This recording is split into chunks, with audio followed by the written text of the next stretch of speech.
Serikali ya Afrika Kusini inasema inaendelea kuimarisha utekelezaji wa sheria za uhamiaji, huku ikisisitiza kuwa hatua zinazochukuliwa zinalenga kuhakikisha sheria za uhamiaji zinafuatwa na kwamba wananchi hawapaswi kujichukulia sheria mkononi.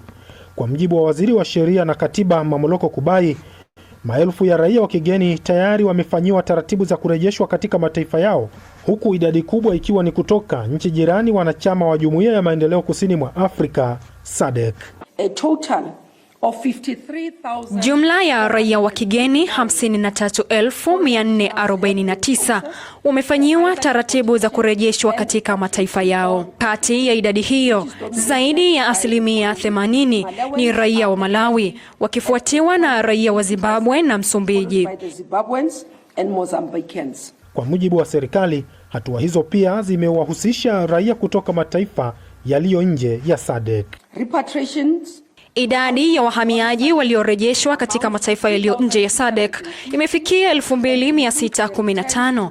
Kati yao wa Kenya ni 431, wa Nigeria ni 1159, raia wa DRC ni 86 na Waganda ni 939. Wakati serikali ikiendelea na operesheni hiyo, hali ya kutokuwa na uhakika wa kurejea kwao raia wa Nigeria inaendelea kushuhudiwa nje ya ubalozi mkuu wa Nigeria hapa mjini Pretoria. Kwa wiki kadhaa sasa, wanaume, wanawake na watoto wamekuwa wakikesha nje ya ubalozi huo wakisema hawana mahali pa kwenda, huku wakisubiri msaada wa kurejeshwa nchini kwao. Mmoja wao amesema, sisi wa Nigeria hujiita taifa kubwa la Afrika, lakini angalieni jinsi tunavyotaabika. Inasikitisha sana. Tunaomba viongozi wetu kwa namna yoyote wanayoweza watusaidie ili tuweze kurudi nyumbani.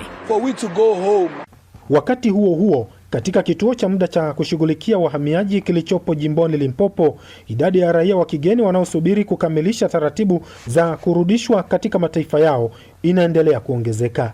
Mamlaka zinasema zinaendelea kushughulikia maombi hayo kwa kuzingatia sheria na katiba zilizowekwa.